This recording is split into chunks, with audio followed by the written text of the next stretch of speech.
இருக்கும் சொல்றது, தேசிகன் பண்ணது. அப்படி சுதர்சனன் வந்து அவர் சக்கரத்தாழ்வார் அப்படின்னு தமிழ்ல சொல்லுவார். அவர் வந்து தீய சக்தியை அழிக்கிறதுக்காக தான் அவர் வர்றார். ஸோ அப்போ பாவம் நிறைய பண்ணி பக்தர்களுக்கு இம்சை பண்றவாள வதம் பண்றதுக்கு பகவான் கையிலேருந்து சரண் பறந்து போய் கெட்டவாளை வதம் பண்ணிடுவார். எதுக்கு இது சொன்னேன்னா, அப்படி ஒவ்வொருத்தருமே வந்து பாவம் வந்து இவ்வளவு ஸ்டேஜில் இருக்கணும், புண்ணியம் இவ்வளவு ஸ்டேஜில் இருக்கணும், புண்ணியம் இவ்வளவு ஸ்டேஜில் இருந்தா அவெல்லாம் பக்தர்கள் கேட்டகரியில வருவா, பாவம் இவ்வளவு ஸ்டேஜ் இருந்தா இவெல்லாம் அசுராஸ் கேட்டகரியில வருவா அப்படின்னு வெரைட்டி இருக்கும் பொழுது, அப்ப நாரதரை வச்சு சில வேலைகள்லாம் செய்வார் பகவான். ஏன்னா நாரதருக்குன்னு தனி எண்ணமே கிடையாது, பகவான் என்ன சொல்றாரோ அதை செய்வார். அந்த மாதிரி நாரதரை வச்சு பகவான் என்ன பண்ணுவார்னா, கம்சன்ட்ட போய் சொல்லு அப்படின்ற என்னன்னா, இந்த அசரீரி சொல்லி உன் தங்கைக்கும் தங்கைக்கோட வசுதேவர் தேவகி இவ 2 பேருக்கு பிறகுற குழந்தை 8வது குழந்தை உன்னை வதம் பண்ண போறதுன்னு சொன்ன உடனே அவளை ஜெயில பிடிச்சு போட்டான். அவளை ஜெயில போட்டான். அதுக்கப்புறம் முதல் குழந்தை பிறந்தது. அவன் பார்க்கும்போது என்ன இருந்தாலும் அவன் மாமா ஒரு யோசனை பண்றான். சரி, 8வது குழந்தை தானே நம்மளை கொல்ல போறதுன்னு சொன்னா பேசாம இந்த குழந்தைய திருப்பி ரிட்டர்ன் கொடுத்துடலான்ற மாதிரி ஒரு நிமிஷம் யோசனை பண்றோம். அங்க நாரதர் வர்றார். வந்துட்டு, அப்பா 8வது குழந்தை உன்னை வதம் பண்ணுன்னு சொல்ற அந்த அசரீரி சொல்லிட்டு, ஆனா இந்த முதல் குழந்தைய நீ மட்டும் உயிரோடு விட்டேன்னா அது 8வது குழந்தைக்கு சப்போர்ட்டா அண்ணாவா இருந்து சப்போர்ட்டா இல்லாம இருக்குமா? அது அந்த குழந்தைக்கு தானே உதவியா இருக்கும். அது எதுக்கு நீ உயிரோடு விட்டு வைக்கிறேன்னு கேக்குறாரு. இப்படி நாரதர் போய் சொல்றாரு. நாரதரே ஒரு கொலை செய்யறதுக்கு தூண்டல் விடுறாரு அப்படின்னு நம்ம நினைக்கலாம். நாரதர் எதுவுமே தன்னிச்சையில சொல்லவே மாட்டார். பகவான் இந்த மாதிரி போய் பேசுன்னு அவரை கமாண்ட் பண்றது ஒண்டிதான் பேசுவார். ஏன்னா இவன் பாவத்தோட அந்த ஒரு பர்சன்டேஜ் ஆனது கொஞ்சம் கூட அவன் மேல ஐயோ பாவம்னு நினைக்க கூடாது. அப்படி அளவுக்கு அவன் பாவத்தோட பர்சன்டேஜ் ஜாஸ்தி இருக்கணும்.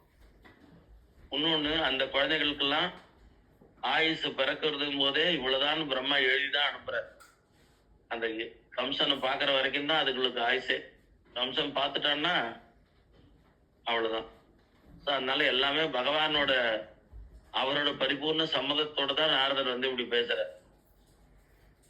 சோ எல்லா லோகத்துக்கும் போய் அசுரர்களையும் போய் மீட் பண்றது, எல்லார்கிட்டையும் பேசுறது, இதே மகான்களை உருவாக்குறது, பக்தர்கள் இடத்துல வந்து பிளஸ் பண்ணி அவளை பிரைட் பாத் காட்டுறது, டுவர்ஸ் கார்டன் நோக்கி திருப்பி விடுறது, இது எல்லாமே நாரதரோட வேலை.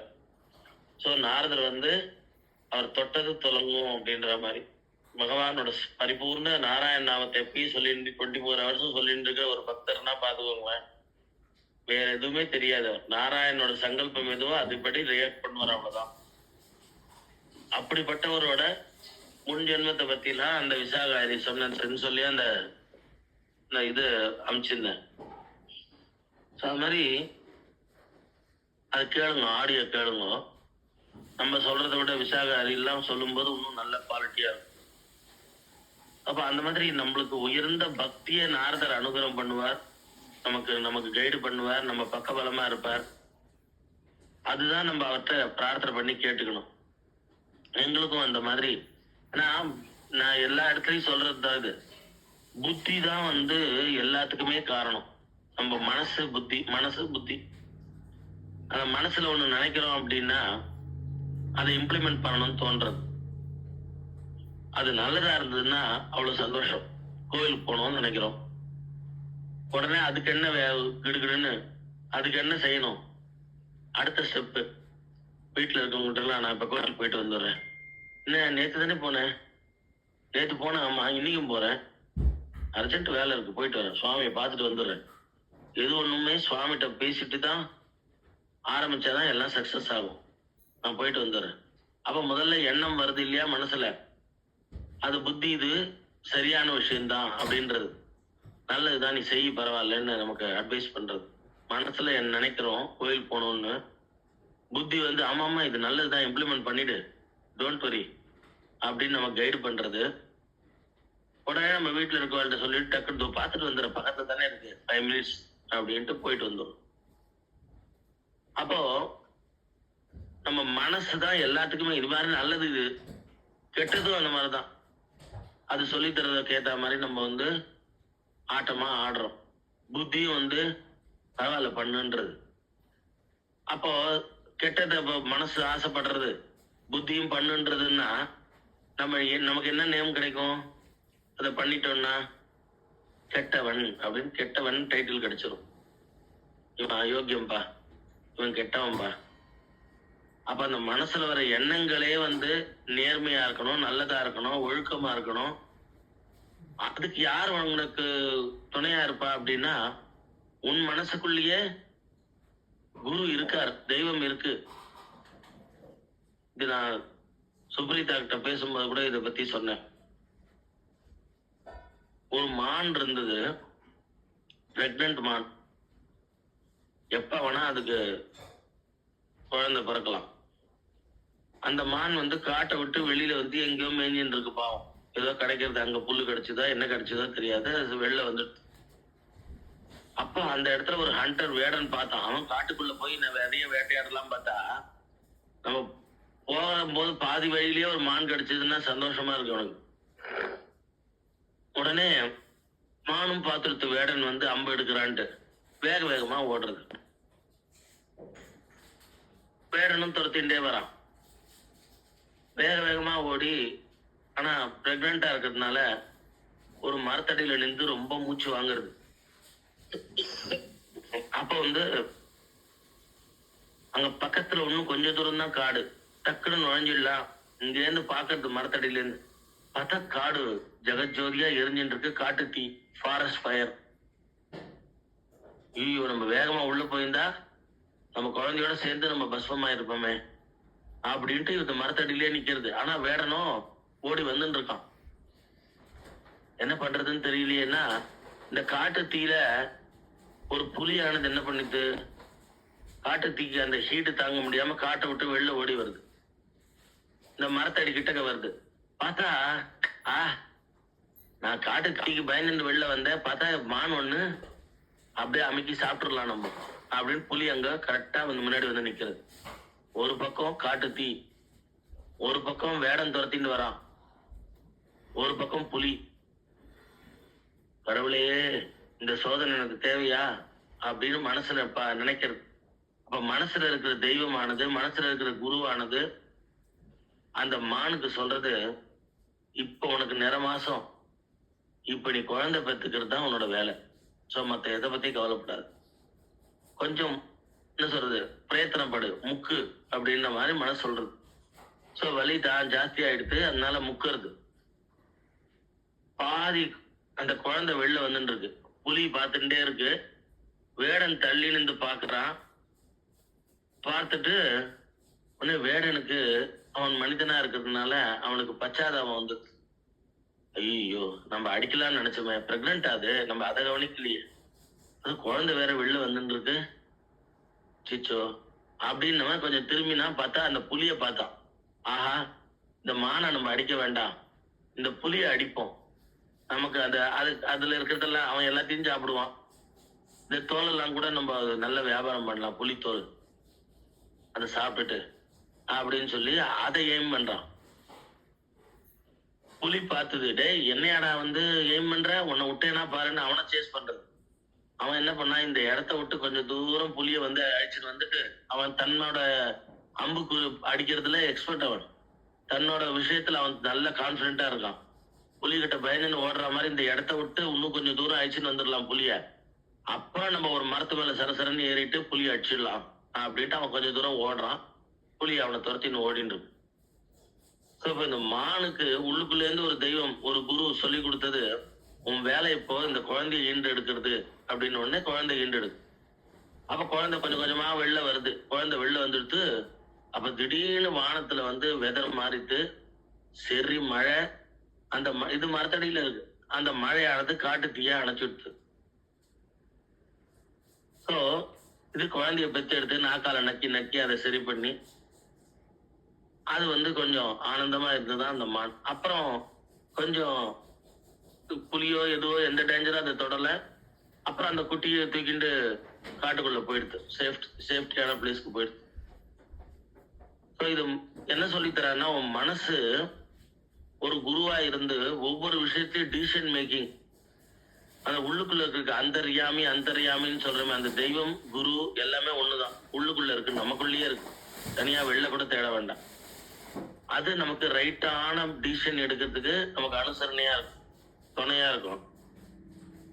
அப்போ அந்த மாதிரி நம்ம குரு பக்தி தெய்வ பக்திய அதிகப்படுத்திண்டு, அப்போ நம்ம எண்ணங்கள் அழகாக உள்ளுக்குள்ள இருந்து இருக்கிற அந்தர்யாமியோட குரல் நமக்கு நல்ல தெளிவா கேட்கும்.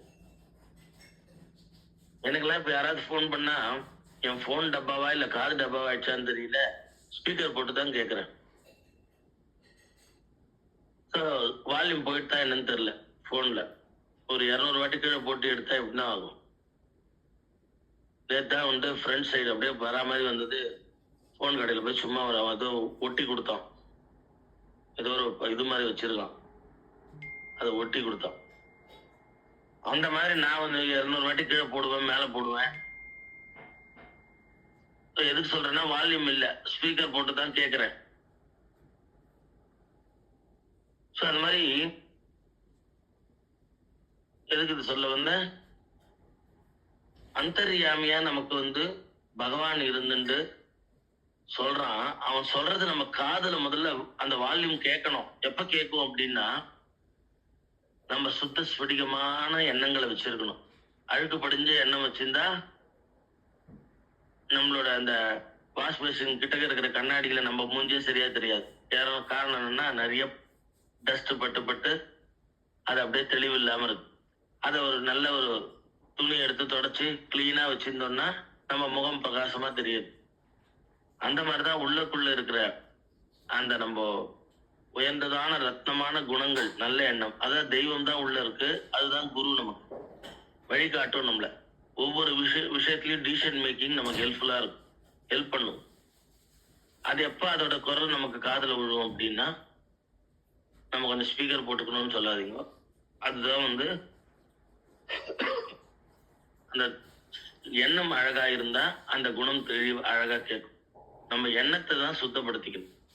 முதல்ல நினைப்பு தானே எல்லா காரியமே பண்றது. ஒரு தப்பு பண்ணலாம்னு நினைக்கிறவங்க கூட, தப்பு பண்றவங்க கூட, பண்ணினவங்க கூட ஃபர்ஸ்ட் ஒரு கொலையோ திருடோ பண்றான்னா பிளான் பண்ணுவான். முதல்ல மனசால பிளான் பண்ணுவான். இந்த வீட்டுக்குள்ள எப்படி எகிரி குதிக்கலாம், சவுறு ஏறி குதிச்சு, எல்லாரும் ஊருக்கு போயிருக்காங்க, எப்படி பூட்டை உடைக்கலாம், உடைச்சோன்னா உள்ள எந்த ரூம்ல இருக்கும், எப்படிலாம் ஒழிச்சு வச்சிருப்பாங்க, பீரோக்குள்ள லாக்கர்ல வச்சிருப்பாங்களா, இல்ல தலகாணிக்கு அடியில கட்டிலுக்கு அடியில அதுல ஒரு ரூம் மாதிரி இது மாதிரி வச்சு அங்க நகையெல்லாம் வச்சிருப்பாங்களா. இவன் முதல்ல எண்ணத்தால நினைக்கிறான். அதெல்லாம் எப்படி பண்ணலாம், எந்த மாதிரி உள்ள போலாம், எந்த நாளை எதிர்பார்த்து அந்த நாள்ல உள்ள போய் யாரும் இல்லாத நாளா பார்த்து பூட்டை உடைக்கலாம். இதெல்லாமே எண்ணம் தானே. அது அப்புறம் இம்ப்ளிமெண்ட் பண்றான். கெட்டவன் அது அப்புறம் இம்ப்ளிமெண்ட் பண்றான். எண்ணம் தான் முதல்ல வருது. இப்ப எண்ணம் அழகானால் எல்லாம் அழகாகும்ன்றா. சோ பேஸ் எதுவுமே எண்ணம் தான். அந்த எண்ணத்தை என்ன பண்ணணும், நம்ம வாட்ச் பண்ணிட்டே இருக்கணும். ட்ரெயின் ட்ராக்லயே போனா நல்லது, ட்ராக்கை விட்டு போனா ட்ரெயின்ல இல்ல உள்ள உட்காந்துருக்க அத்தனை பேருக்கு டேஞ்சர். அது எண்ணங்கள் நம்ம மகான்கள் பெரியவங்கள்லாம் சொன்ன தர்மப்படி இருக்கணும், நேர்மையா இருக்கணும், நல்ல விஷயமா இருக்கணும். அதுதான் நமக்கு இப்ப இன்ஸ்டன்டா சில சமயம் நினைப்பா சில பேர்லாம், இப்ப எனக்கு சந்தோஷம் கிடைச்சா போறோம், நான் ஃபியூச்சர் பத்தி பார்க்கல அப்படின்னு சொல்லி பிராமின் லேடி இல்லாம சில பேர் அதர் ரிலிஜன்ல போய் கல்யாணம் பண்ணின்னு போயிடுறான். இப்போ இன்ஸ்டன்டா அவளுக்கு அது சரின்னு படுறது. அதர் ரிலிஜன் போய் கல்யாணம் பண்ணின்னு போயிடுறான். ஹிந்துஸ்ல பிராமின் லேடிஸே எனக்கு தெரிஞ்ச நிறைய பேர் இருக்கா. காலம் உருண்டோடுறது. இவா குடும்பத்துக்கும் ஒத்து வராது. சாப்பாட்டு விஷயத்துல இருந்தே ஒத்து வராது. காலம் உருண்டோனப்புறம் அந்த லேடிஸ் எல்லாம் பாத்தீங்கன்னா நிம்மதி இல்லாம இருக்கா. ஏன்னா அவ ஹஸ்பண்ட் நல்லாதான் வச்சுக்கிறாரு. ஆனா இவ எதுல வளர்ந்து வந்தா, இவாளோட அந்த காலங்கள், இந்த இளமை காலங்கள் எந்த சூழ்நிலையில வளர்ந்தா, என்டையர்லி அங்க ஆப்போசிட்டா இருக்கு. எல்லாமே வித்தியாசமா இருக்கு. தாக்க பிடிக்க முடியல. ஏதோ ஒரு அந்த பர்டிகுலர் எக்ஸ்ஆர் ஒய் மேல ஒண்டி ஒரு பாசமோ ஆசையோ லவ் அண்ட் அஃபெக்ஷனோ அவள்கிட்ட போயிடுறான், வேற ரிலிஜன். ஆனா அவ ஃபேமிலி எல்லாம் பார்த்து எல்லாம் இருக்கும்போது இவளால வந்து தாக்கு பிடிக்க முடியல. ஏன்னா தான் எப்படி வளர்ந்தோம் அப்படின்னு இருக்கும்போது கஷ்டமா இருக்கு. ஸோ சில பேர் வந்து நான் தெரியாம பண்ணிட்டேன் அப்படின்னு சொல்லி நானே காது கொடுத்து கேட்டிருக்கேன். தெரியாம ஏதோ தப்பு பண்ணிட்டேன் அப்படின்ற மாதிரி சொல்லி இப்ப ஆனா நிம்மதி இல்லை அப்படின்றத சொல்றான். ஸோ சாமி வழிபடுறதே வித்தியாசம். இந்துஸ்குள்ள இருந்ததுன்னா சாமி எல்லாம் ஒன்னாயிடும். அது சாமி வழிபடுறதே வித்தியாசமா இருக்கு. நான் அதை ஏத்துக்க முடியல. குழந்தையில இருந்தே இந்த சாமியை வளர்ந்துட்டு வணங்கிட்டு அதெல்லாமே அவாவா பர்சனல். ஆனா பல காலம் கழிச்சு சில பேர் வந்து மனத்து வருத்தப்படுறா. அந்த மாதிரி பேசிட்டு காது கொடுத்து கேட்டிருக்கேன், நாங்க தெரியாம சின்ன வயசுல தப்பு பண்ணிட்டோம் அப்படின்னு. இதெல்லாம் என்ன சொல்றது, அவாவா பர்சனல் தான். அவளுக்கு அவளோட இதை விட்டுற வேண்டியதான். நம்ம இப்படி ஒரு சூழ்நிலை வளர்ந்துருக்கோம் போது அது சிலதெல்லாம் ஒத்துக்காது. சரி, அது அவ பர்சனல். அப்ப அங்க காரணம் என்ன இந்த மாதிரி செயல் செய்யறதுக்குன்னா மனசு தானே. வர்ற எண்ணங்களை முதல்ல நீ பார்த்து இது சரியா தப்பா சரியா தப்பான்னு ஆராய்ச்சி பண்ணணும். அதான் ஆராய்ச்சி பண்ணுன்றான். உள்ளுக்குள்ள வர எண்ணங்களை முதல்ல ஆராய்ச்சி பண்ணி இது இறைவனுக்கு பிடிக்குமா, இது மகான்கள் அக்ரி பண்ணுவாளா. மகான்கள்னா நம்ம நிறைய தெய்வத்தின் குரல்ல நிறைய பிரிவுகள்லாம் சொல்லியிருக்கான். அப்ப அது ஏற்புடையதா இருக்குமா, நம்ம இப்ப செய்ய போற செயல் இந்த எண்ணம் வந்தது அப்படின்னு ஒன்னொன்னுத்துக்குமே பார்த்து நம்ம அப்ப வந்து இது கண்டிப்பா மகாபெரிவா இப்ப இருந்தா இதை ஒத்துன்னு இருக்க மாட்டா, நம்ம போய் கேட்கலாம் இந்த மாதிரி பண்ணிட்டோமான்னு, கண்டிப்பா ஒத்துன்னு இருக்க மாட்டா அப்படின்னு ஒன்னொன்னுத்தையும் நம்மளே ரிஜெக்ட் பண்ணணும். இந்த எண்ணங்கள் உள்ளுக்குள்ள இருக்கிற தெய்வம் உனக்கு நல்ல ரைட் பார்த்து காட்டும். உள்ளுக்குள்ள இருக்கிற குரு உனக்கு சரியான பாதையை காட்டும். முதல்ல விசாரணை பண்ணணும், உள்ளுக்குள்ளேயே விசாரணை பண்ணணும் எண்ணங்களை, வர்ற எண்ணங்கள் எல்லாத்தையும். ஏன்னா எண்ணம் தான் எல்லாம் கடவுளை பிடிச்சு கொடுக்கறது. எண்ணம் தான் எல்லாத்துக்கும் காரணம். எண்ணம் அழகானால் எல்லாம் அழகாகும். சோ எண்ணங்களை முதல்ல சரிப்படுத்திண்டா நீ வந்து தெய்வம் அளவுக்கு பூஜிக்கப்படுவ, உயர்ந்து போயிடுவ. வெளியில யாருக்கும் தெரியாது உனக்கு உள்ளுக்குள்ள என்ன ஓடின்னு இருக்குன்னு. ஆனா காடுக்கு தெரியுமே. அவர் அதை பார்த்து தான் வந்து ஓடி வரார். ஒரு கோரா கும்பர் அந்த குழந்தைய கொண்டுட்டான்னு அவன் மனைவி நினைக்கலாம். நான் கோரா கொம்பர் இருந்த அவஸ்தைன்றது என்ன, இருந்த நிலை என்னன்னா விட்டலனோட சிந்தனையிலேயே மூழ்கி கிடந்ததுனால இந்த ஒரு வேலையை அவர் பண்ணினதே அவருக்கு தெரியல. அப்புறம் அந்த மனைவி கத்தி இந்த மாதிரி சேத்துல இருந்து அந்த குழந்தையோட உடம்பை எடுக்கிறா. அப்பா அவருக்கு வந்து அப்பதான் ரியலைஸ் பண்ற, ஐயோ தப்பு பண்ணிட்டோமே, குழந்தை வந்தது கூட தெரியாம நம்ம பாட்டுக்கு விட்டல பாடுறான். இவர் களிமண்ணுல குதிச்சுட்டு இருக்கவே அந்த குழந்தையும் வந்திருக்கு. அது தவழற குழந்தை.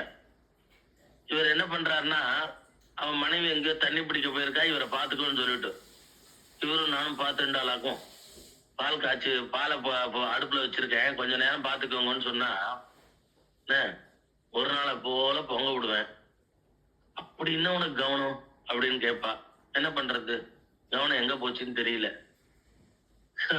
கோரா கும்புற மாதிரி நல்லதான் நினைச்சுக்காதீங்க. அப்படிலாம் நினைச்சுட்டா நம்ம எப்படி இங்க இருக்க போறோம். சோ அந்த மாதிரி கோரா கும்பருக்கு கவனமானது. அப்படி வந்து அவ மனைவி வந்து இந்த மாதிரி வெளியில தண்ணி எடுத்துன்னு வர போயிருக்கா, வாட்டர் எடுத்து. அப்பெல்லாம் குளத்துல இருந்து தண்ணி எடுத்துன்னு வரணும், அதனால குடத்தை எடுத்துன்னு போயிருக்கா. குழந்தைய பாத்துக்கோங்கன்னு சொல்லிட்டு போயிருக்கா. இவர் சரின்னவருக்கு எப்பயும் வந்து அந்த களிமண்ணை மிதிச்சு மிதிச்சு விட்டல விட்டல பாண்டுரங்கா ஜெய ஜெய விட்டல பாண்டுரங்கா அப்படி தன் நிலை மறந்துருவாராம். அந்த ஒரு பக்தி உணர்வெல்லாம் நமக்கு எந்த ஜென்மத்துல வருமோ. நம்ம எகிரி குதிச்சு பகவத் சிந்தனையில இருந்துட்டு இருப்போமா, யாராவது பாக்குறாளா இந்த பக்கத்துல இருந்து அந்த பக்கத்துல இருந்து பாக்குறாளான்னு பார்த்துட்டு இருப்போமா. கோவிலுக்கே போனா கூட நாலா பக்கமும் கண்ணு தொழா வருது, தெரிஞ்சவெல்லாம் வராளான்னு. அப்படி நமக்கு தெரிஞ்சவெல்லாம் வந்தா ஒரு சந்தோஷம், அவளை பார்த்து ஒரு ஸ்மைல் பண்றது, சௌக்கியமான்னு கேட்கறது.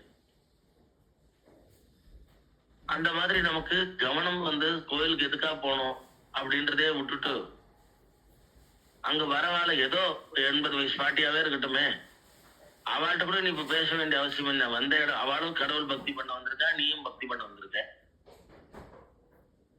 ஆனா நம்ம கவனமானது யாரா தெரிஞ்சவா இருக்காளான்னு பாக்குற மாதிரி திரும்புறது. அப்படி இல்லாம கோரா கும்பருக்கு விட்டல விட்டல பாண்டுரங்கா ஜெய ஜெய விட்டல பாண்டுரங்கா, அதே நினைப்புதான். இந்த குழந்தைய பாத்துக்கோங்கன்னு சொல்லி விட்டு போனாலே அது டோட்டலா மறந்துட்டார் பாவம். களிமண்ல எகிரி எகிரி எகிரி எகிரி குதிச்சு விட்டலா விட்டலா விட்டலா விட்டலா விட்டலா விட்டலா விட்டலா விட்டலா விட்டல் விட்டல் விட்டல் விட்டல் விட்டல் விட்டல் விட்டல். குழந்தைக்கு அப்பா ஏதோ ஜாலி காட்டுறான்ட்டு அது ஓடி தவழ்ந்து வந்திருக்கு சேத்துல. அதையும் சேர்த்து களிமண்ணோட களிமண்ணா மெதிச்சுட்டு இருக்காரு. இவருக்கு அது தெரியலையே. தெரிஞ்சிருந்தா குழந்தைய யாராவது வேணும்ட்டே மதிப்பாளா? விட்டல் விட்டல் விட்டல் விட்டல் விட்டல். களிமண்ணில் எத்தனை நேரம் மூச்சு வாங்கும் பாவம் குழந்தை. அது கதறினது கூட இவர் காதுல வேலை. அப்படி இவர் விட்டலநாமத்தை சொல்லி தன் நிலை மறந்து பக்தி பண்றார். தண்ணி பிடிச்சிட்டு வந்தவ குழந்தைதான் ஃபர்ஸ்ட் உள்ளுக்குள்ள கண்ணு தேடுறது. எங்க எங்க எங்கன்னு தேடுறது. எங்க பாத்தேலா இவர் குதிச்சுட்டு இருக்கார். தெரியலையே அப்படின்றார். இவரை பிரச்சனை வர வச்சு கேக்குறார். அப்பா அவர் குழந்தை பேரை சொல்லி இப்படியும் அப்படியும் உள்ளியும் அள்ளியும் தேடுறா. எங்க போச்சுன்னு தெரியலையே. இவர் பாட்டுக்கு கவனிக்காம விட்டல் விட்டல் சொல்லிட்டு குதிச்சுட்டு இருந்திருக்காரு அப்படின்னு தேடிட்டே இருக்கும்போது எல்லா இடமும் தேடி திருப்பி இந்த களிமண் கிட்டக்கு வரும்போது குழந்தையோட சட்டை போட்டு இந்த சட்டை தெரியறது. உடனே பார்த்தா களிமண்ல புதஞ்சு பேருக்கு விட்டலா அப்படின்னு நம்மளா இருந்தா சொல்லுவோம். அவளுக்கு விட்டலன் மேலதான் கோவம். அவளுக்கு புருஷன் மேல கோபம் இல்லை, விட்டலன் மேல கோவம். இப்படி பண்ணிட்டியே என் குழந்தைய, இப்படி கொன்னுட்டியே நீன்னு புருஷனுக்கு கடிஞ்சுக்கல, விட்டலனை கடிஞ்சுக்கிறான். வந்த கோபத்துக்கு இவருக்கு இதே களிமண்ல தான் பண்ணி வச்சிருக்கார். நம்ம கொலு பொம்மை வைக்கிற மாதிரி அந்த களிமண்ல தான் பாண்டரங்கன் பண்ணி வச்சிருக்கார். பாண்டரங்கன் ருக்மணிய ரெண்டுத்துக்கு கணத்துல போடுறேன்றான். ஒரு கோபம் வந்துடுது. வாழை கத்தி இதுவா உருவிண்டார். அருவாமனை எடுத்துட்டார். பாண்டரங்கனை தூக்கி போட்டேன்னா பாருன்னார். நான் பண்ண தப்பு என்ன தண்டி, பாண்டரங்கனை தூக்கி போடாத அப்படின்னார். எங்கேயாவது அவசரப்பட்டு வெட்டுற போறாருன்னு பாண்டரங்கன் மேல சத்தியம் தான் என்ன தொடாதீங்க அப்படின்னா. அதுல இருந்து அந்த மனைவி இடத்துல எந்த ஒரு இதுவும் வச்சுக்காம, அவர் சமைச்சது கூட சாப்பிடாம, இவரும் சமைச்சுக்காம விட்டல் நினைவிலேயே தான் இருந்தார். சோ சாப்பாடே இல்லை. இவளுக்கு என்னன்னா புருஷன் மேல ஒரு பாசம் உண்டு, பாண்டரங்கன் மேல தான் கோபம். குழந்தை இறந்து போயிடுத்து. சரி, அந்த காரியங்கள்லாம் பண்ணினா அதுக்கு என்ன பண்ணுமோ புதைப்பா. சின்ன குழந்தைன்றதுனால புதைச்சிருவா. புதைச்சா அதுக்கப்புறம் இவர் சாப்பிடாம இருக்காரே, நாள் ஓடிண்டே இருக்கேன்ட்டு அவளுக்கு மனசு கஷ்டம். இந்த மாதிரி பண்றேலே, ஏதோ ஒரு கோபத்துல சொல்லிட்டேன் நானு அப்படின்னா. இல்ல பாண்டரங்கன் மேல சத்தியம்னுட்டேன். அது நீ சொன்னா என்ன, நான் சொன்னா என்ன, அதை காப்பாத்தி தான் ஆகணும் அப்படின்ற. அவ போட்ட சத்தியத்தை கூட இவர் காப்பாத்தின்னு இருக்கார். அவர் சமைச்சது சாப்பிடல, அவளை தொடல. அப்படி ஒரு நியமமா இருக்கார். கொஞ்ச நாள் போச்சு. அவளுக்கு தன் பர்த்தா கஷ்டப்படுறத பார்த்து என்ன பானை பண்ணி வித்துட்டு வரார். ஆனா இவர் ஒரு ஒழுங்கா சாப்பிடுறது இல்ல. இவரே சமைச்சுக்கிற என்ன தெரியும், ஏதோ சாதம் வச்சுக்கிறார், சாப்பிடுறாரு, அவ்வளவுதான். வெறும் சாதம் கொஞ்சோண்டு போற பாண்டரங்க பிரசாதம்னு பாண்டரங்களுக்கு நைவேத்தியத்துக்கு வச்சு அது பிரசாதமும் சாதமாவே சாப்பிட்டுறார். இல்ல தயிர் எடுத்து சாப்பிட்றாரான்னு தெரியல, தயிர் சாதம் சாப்பிட்றாரா தெரியல. இப்படி காஞ்சி கிடக்குறாரே. நம்மளுக்கு தான் சமைக்க நல்லா தெரியும், வாய்க்கு ருசியா போடலாமே அப்படின்னு சொல்லிட்டு நாம பண்ண சத்தியத்துக்கு இவர் காப்பாத்தின்னு இருக்கார். சரி, இவருக்கு வேற ஒரு வழி பண்ணலான்ட்டு, அந்த காலத்துல இதெல்லாம் சகஜம். அதுவும் இந்த ஜாதியில சகஜம், ரெட்ட கல்யாணம் பண்ணிக்கிறது. தன் தங்கையே இவர் கல்யாணம் பண்ணி வச்சுடலான்னு போய் அப்பாட்ட போய் பேசுறாரு. ஏன்னா அம்மா இல்ல. தன் தங்கைய போய் அப்பாட்ட பேசுற. அவர் சொல்றார், ஓ மாப்பிள்ள இவ்வளவு நல்லா சௌந்தரியமா நல்லபடியா வச்சிருக்கா. இந்த மூத்த பொண்ணுதான் அம்மா மாதிரி இந்த ரெண்டாவது பொண்ணுக்கு. அவளே சொல்றான்னா இவளும் அக்காவும் தங்கையும் ஒன்னா சந்தோஷமா இருந்துட்டு போட்டோமே. வேற யாரோட்டையோ கல்யாணம் பண்ணிட்டு போனா பாப்பா வாக்கிறதுக்கு எங்கேயாவது அனுப்புறதுக்கு கூட மாப்பிள்ளை யோசனை பண்ணான்னு வச்சுக்கோ, அக்கா வீட்டுக்கு. இல்ல என்னைக்காவது அக்கேஷன் தான் வரான்னா அவக்குள்ள நல்ல அந்யோன்யம் இருந்தா டெய்லி பாத்துக்கிட்டுமே, சரி ஓகேன்னு விட்டார். அந்த குழந்தை சின்ன பொண்ணு அப்பா என்ன சொன்னாலும் சரின்னு விட்டான். அதனால இவரை என்ன இப்படி வழி கொண்டு வரணுமே. இவர் ரெண்டாம் கல்யாணம் உன் தங்கையா, எனக்கு அப்பயே எனக்கு அது ஒரு சந்தோஷம் தான், இருந்துட்டு போட்டோம் அப்படின்லாம் சொல்லல. இவர் பாண்டரங்க சிந்தனையில் தான் இருக்கிறவர், அதை தவிர வேற எதுவும் தெரியாது. அப்பா ஊர் பெரிய மனுஷாலாம் வச்சு இவர்கிட்ட இது பாண்டரங்கன் விருப்பம் போல இருக்கு அப்படின்ற மாதிரி ஒரு வாட்டிக்கு 2 வாட்டி பேச்சு நடுவுல சேர்த்து, இந்த மாதிரி 2வது கல்யாணம் பண்ணிக்கிறது ஜாதியில வழக்கம்தான், நீங்க ஒண்ணுமே சாப்பிடாம பசியா இருந்துருக்கு, உங்க மனைவியே விருப்பப்படுறா தன் தங்க கூடயே இருக்கணும்னு, நீங்க கொஞ்சம் இதுக்கு மறுக்காம ஏத்துக்கணும்னு சொல்லி அப்படி கொண்டு வந்து கல்யாணம் பண்ணி வைக்கிறதுக்கு சம்மதிக்க வைக்கிறா. அப்படி இவர் கல்யாணம் பண்ணிக்கும் போது இந்த மாமனார்காரர் பாவம் என்ன மாதிரி ஆசாமின்னு நினைக்கிறேன். நம்ம மூத்த பொண்ணே தன் தங்கையும் சேர்த்து இதே வீட்டுல கல்யாணம் பண்ணி கொடுன்னு சொல்றான்னா, மூத்த பொண்ணு அவ்வளவு சந்தோஷமா நிம்மதியா வாழ்ந்துட்டு இருக்கா அப்படின்னு மனசுல நினைச்சுட்டு நேர மாப்பிள்ளைகிட்ட போய், மாப்பிள்ளைக்கு தான் பாண்டரங்கன்னு எந்த வார்த்தையிலேயே பாண்டரங்கன்னு சேர்த்தா ரொம்ப பிடிக்குமே, அதனால அவருக்கு தெரிஞ்சது தத்தகாபத்துக்கான்னு ஒன்று பேசுற. கல்யாணம் ஆச்சு. மாப்பிள்ள சொல்லுங்க மாமா, அது நீங்க பாண்டரங்கன் மேல சத்தியமா, என்ன எல்லா வார்த்தையும் பாண்டரங்கன் மேல சத்தியம்னா அவர் செய்வார், அவர் பாண்டரங்கனுக்கு பிடிக்குமே அவருக்குன்றதுனால இதையும் சேர்த்து ஏதோ ஒண்ணு சொல்லுவோமேன்னு, என்னோட மூத்த பொண்ணை நீங்க எப்படி வச்சுட்டு இருக்கீங்களோ அதே மாதிரி என் 2வது பொண்ணையும் நீங்க வச்சுக்கணும் அப்படின்னு. ஆகட்டும் மாமா, பாண்டரங்கன் சங்கல்பம் அப்படின்றார் அவர். மாமனாருக்கு சந்தோஷம் தாங்கல.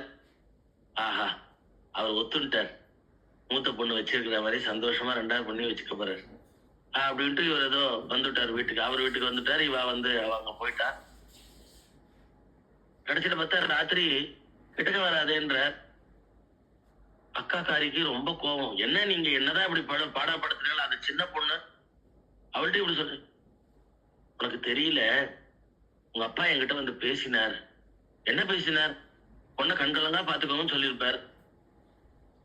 அப்படி இல்ல, கொஞ்சம் வேற மாதிரி பேசினார். என்னதான் சொன்னார் சொல்லுங்களேன். பாண்டரங்கன் மேல சத்தியமா என் மூத்த பொண்ணை நீங்க எப்படி வச்சுட்டு இருக்கீங்களோ அதே மாதிரி 2வது பொண்ணையும் வச்சுக்கோங்கன்னு சொன்னார். ஐயோ, பாண்டரங்கான்னு தலையில அடிச்சுக்கிறாவோ. எங்க அப்பாவை யாரு இந்த பாண்டரங்கன் மேல சத்தியன்ற வார்த்தையெல்லாம் சொல்ல சொன்னது? இங்க நடக்கிறதையே அவருக்கு தெரிய வேணாமே நான் மூடி மறைச்சின்னு இருக்கேன் அப்படின்னா, அவர் ஏதோ நீங்க நல்லா வச்சுட்டு இருக்க, நானே போய் தங்கதிய கல்யாணம் பண்ணி கொடுன்னு கேட்டதுனால அப்படி சொன்னார்.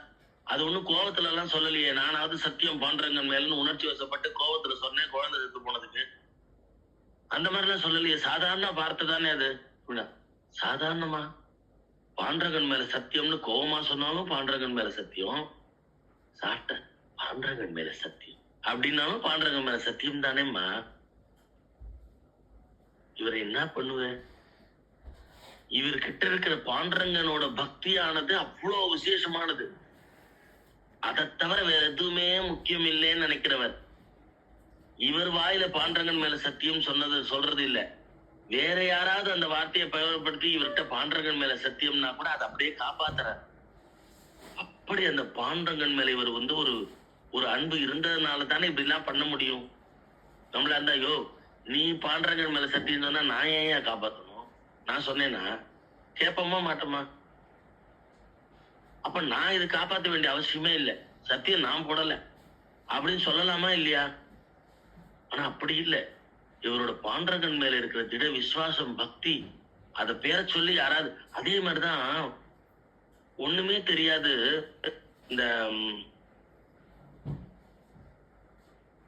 இந்த ஆழ்வார், இந்த தேவதேவி வருவாள அந்த ஆழ்வார் யாரா? தொண்டரடிப்புடி ஆழ்வாரானா? Thank you thank you thank you.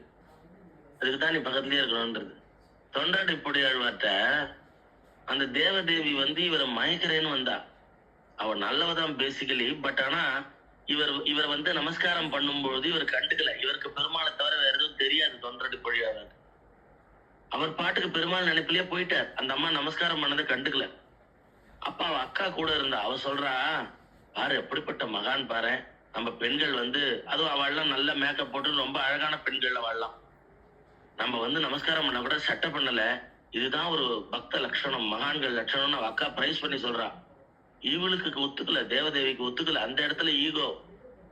என்ன பெரிய மனுஷன், நம்ம நமஸ்காரம் பண்ணோம்னா உடனே ஆசீர்வாதம் சொல்லணும், ஏதாவது ஒண்ணு சொல்லணும். இவர் பாட்டுக்கு பெருமாள் நினைப்பிலே போயிட்டு இருந்தான்னா நமஸ்காரம் பண்ண நம்மள ஒரு துரும்பு பாரு துச்சமா நினைக்கிறாரு. இவரை நான் பெட்டு கட்டுறேன், என் பின்னாடி வர வைக்கிறேன்னா இல்லையா பாருங்க. அப்படிலாம் பண்ணாதரி, அவர் உத்தம பக்தர், நம்ம எல்லாம் இந்த விஷ பரீட்சை வேண்டாம் அப்படின்னு அக்கா அட்வைஸ் பண்றா. தேவதேவி அதெல்லாம் முடியாது, நான் அவரை மயக்கிறேன்னா இல்லையா பாரு, எப்படி எல்லாம் மயக்கிறேன் பாரு அப்படின்னு இவரை பத்தி தெரிஞ்சுக்கிறேன் முதல்லன்னு சொல்லி, இவர் ரங்கன் மேல ரொம்ப பிரியம் இருக்குன்னு சொல்றதுனால அதை வச்சு ஒரு வார்த்தை பயன்படுத்திட்டார். இவர் ஆசிரமத்துக்கு வரா. இவர் தன் சிஷ்யனோட பூஜை புனஸ்காரங்கள்லாம் பண்ணி பெருமாள் ஆராதனை பண்ணிட்டு இருக்கார்.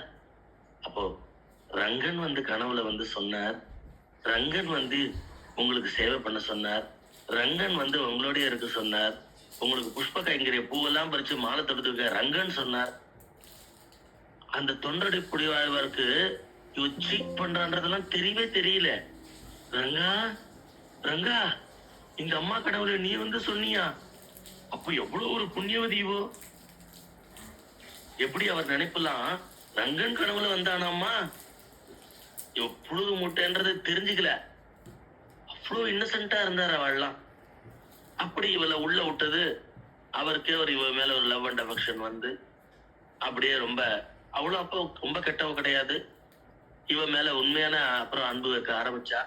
ஆனா கடைசியது வேற எங்கேயோ போய் முடிஞ்சு இவர் இவரோட சிஷ்யன் வேஷத்துல பகவானே போய் என்ன பண்றாருன்னா, ஒரு வட்டில், தங்க வட்டில், கோயில் வட்டில், அதை எடுத்துட்டு போய் இவளுக்கு கொடுத்துடுறார்.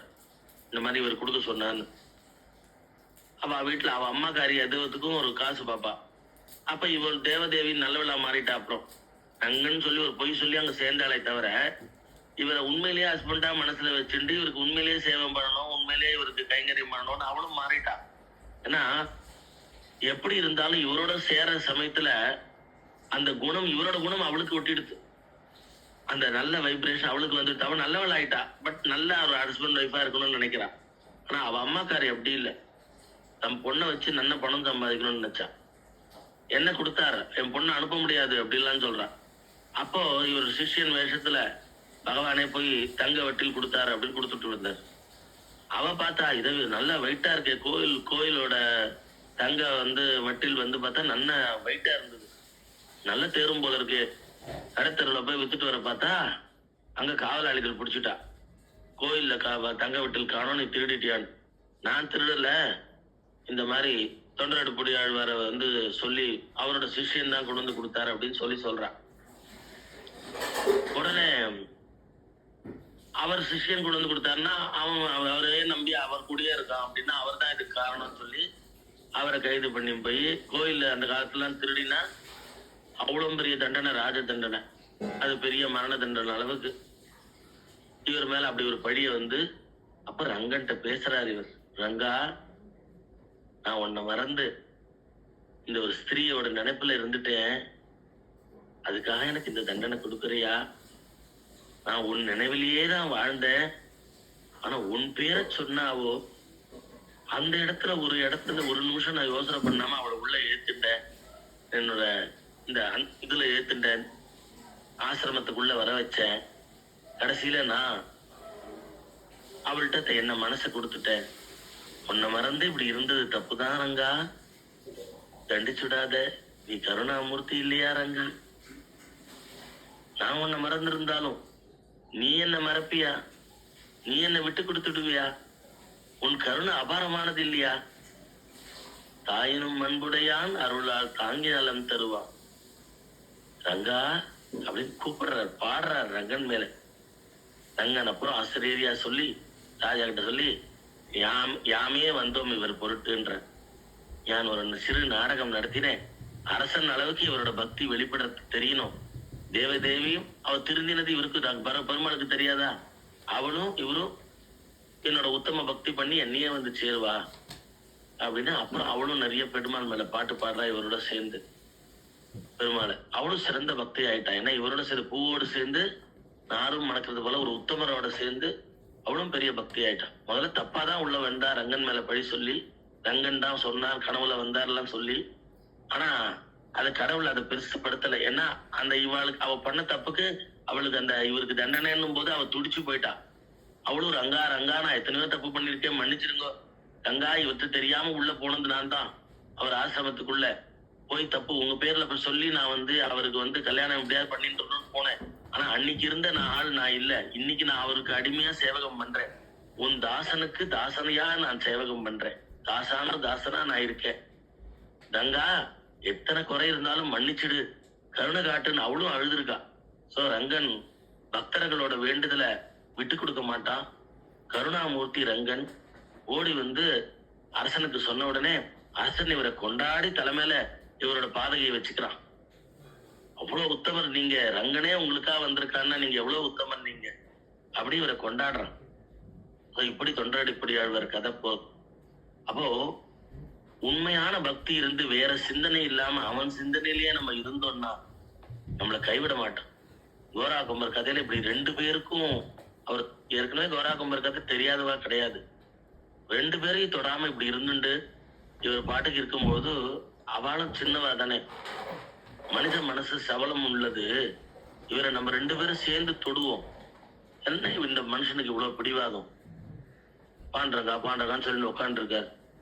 இவர் காஞ்சி கிடக்கிறாரே, சரியா சாப்பிட மாட்டேன்னு தான் உன்னை கல்யாணம் பண்ணி வச்சேன். ஆனா பார்த்தா 2 பேரையும் தொடாம, நீ படிச்ச இது பண்ணாலும் தொடாம சாப்பிடாம இருந்தா எனக்கு ரொம்ப கஷ்டமா இருக்கு. எனக்காவது ஒரு குழந்தை பிறந்து இறந்து போச்சு ரைட்டு, ஆனா அது வரைக்கும் இவரோட நான் வந்து ஒரு நல்ல ஒரு குடும்பம் நடத்தியிருக்கேன். ஆனா நீ அப்படி இல்ல, கல்யாணம் ஆன நாள்ல இருந்தே நீ கண்ணுல ஜலம் அடிச்சுட்டு இருக்கியே இவர் தொடாம. நானும் உங்க அக்காவா ஒரு அம்மாவா நீ நினைச்சிருந்திய, நான் உன்னை கொண்டு வந்து நீங்க வந்து இவரை கல்யாணம் பண்ணி கொடுத்து உனக்கு துரோகம் பண்ணிட்டேனே அப்படின்னு அவ மனசு கஷ்டப்படுறா. 2 பேரும் சேர்ந்து இவர் தொடுவோம். கண்டிப்பா வந்து மனுஷ மனசு தானே, சபலம் உள்ளூர் இருக்கும். அவர் கண்டிப்பா நம்மளுக்கு ஃபேவரா நடந்துப்பான்னு சொல்லி 2 பேரும் 2 பக்கம் இவர் கையை தொடுறா. அவர் தூங்கிட்டு இருந்தார். தபான்னு முழிச்சுண்டார். பார்த்தார் 2 பேரையும் பார்த்து பாண்டுறங்கா அப்படியே உணர்ச்சி வசப்பட்டவரா ஓடி போனார். அருவாள் எடுத்து ஒரு கையை வெட்டிட்டார்.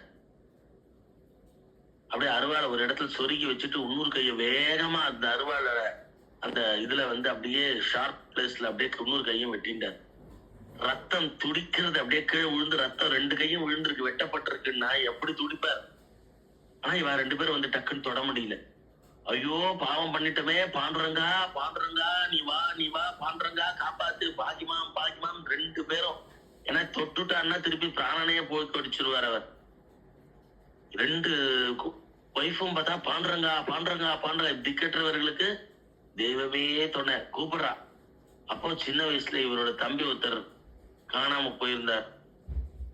சின்ன வயசுலயே அந்த தம்பி வேஷத்துல, இப்ப பெரிய வயசுல எங்கேயோ காசில இருந்தேன், அங்க இருந்தேன், இங்க இருந்தேன்னு சொல்லிட்டு தம்பிக்கு ஒரு மனைவி வேற கல்யாணம் ஆச்சுன்னா எனக்குன்னு சொல்லி தம்பி வேஷத்துல வந்து அண்ணா ஐயோ என்னன்னா இது அப்படின்னு சொல்லி இவருக்கு கட்டு எல்லாம் போட்டு பச்சரை எல்லாம் பண்ணி காயம் வந்து ரத்தம் வந்து வர்றது ஜாஸ்தி, ரத்தப்போக்கை நிறுத்தி அதுக்கேத்த என்னெல்லாம் பண்ணணுமோ பண்ணி இவர் ஒரு மூலையில உட்கார வச்சு, அண்ணா நீங்க பாட்டு பாடுங்க, விட்டல பாண்டுரங்கா, ஏன்னா அதுதான் எனக்கு சந்தோஷம். நான் பானம் பண்றேன், நான் வியாபாரம் பண்ணிட்டு வரேன். இதோ என் ஒய்ஃப் இருக்கா பாரு, உங்க இவரோட தம்பி பொண்ணாட்டி தானே, இவர் தம்பி ரூபத்துல தானே வந்திருக்காரு பண்றங்க. இவர் நல்லா சமைப்பா, இவர் சமைச்சு நீங்க சாப்பிடலாம் அப்படின்னு சொல்லி எல்லாரும் வீட்டுல சாப்பிடலாம். அப்படியே அந்த 2 மனைவிகளுக்கும் இவரோட 2 மனைவிகளுக்கும் வேற சமைச்சு போட்டு, பாண்டங்களுக்கு ருக்மணிக்கும் எப்படிப்பட்ட வேலை பாரு. இவர் பண்ற அந்த பானை பண்ற பிசினஸையும் வேற பாத்துக்கிறார். இவருக்கு குளிப்பாட்டி இவருக்கு என்னெல்லாம் பண்ணணும் சிசுசையோ அத்தனையும் பண்ணி, 2 கை இல்லாதவர்களுக்கு என்ன பண்ணுவா எல்லாத்தையும் பண்ணி பாண்டரங்கன் இவரை வந்து அழகா ஜம்முன்னு பானை பண்ணும்போது அங்க உட்கார வச்சு, அண்ணா நீங்க பாடுங்கண்ணா, நான் கேட்டுண்டே இந்த வந்து அந்த சக்கரத்தை சுத்தினாம் சக்கரதாரின்னு, இந்த சக்கரத்தை சுத்துறாம் பகவான், பானை பண்ற சக்கரத்தை சுத்துறாம் பகவான். சுதர்சன சக்கரத்தை கையில வச்சிருக்கிறவனுக்கு இந்த பானை பண்ற சக்கரத்தை சுத்திட்டு பானை பண்ணின்னு உட்காந்துருக்கான். பானை இவருக்கு கோரா கும்பருக்காக அதுதான் பக்தவத்சலன்னா. இதை விட வேற என்ன வேணும்?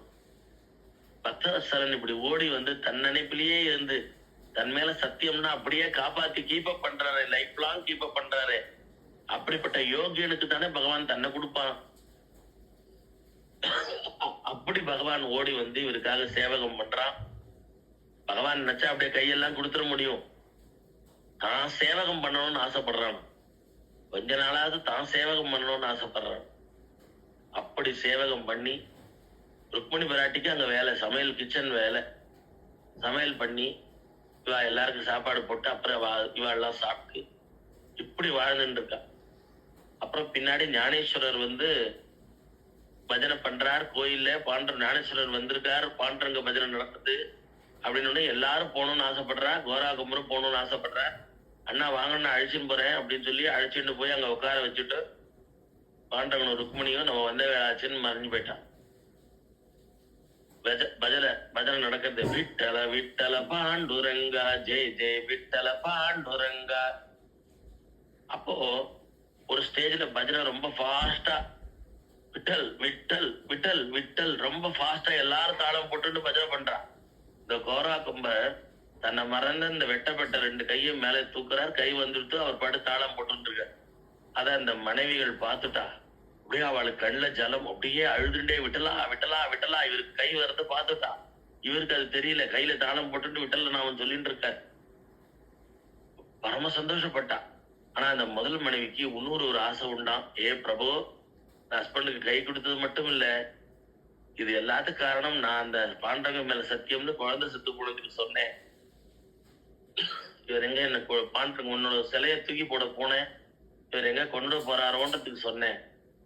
அந்த குழந்தைய திருப்பி கொடுக்க கூடாதா? நீ பண்ணாலும் இது முடியாதா பாண்டவங்க அப்படின்னு கேட்க, அப்ப கோயிலோட பெருமாள் சந்நிதியில இருந்து ஓடி வருது குழந்தை. அம்மான்னு இவளை போய் கட்டிக்கிறது.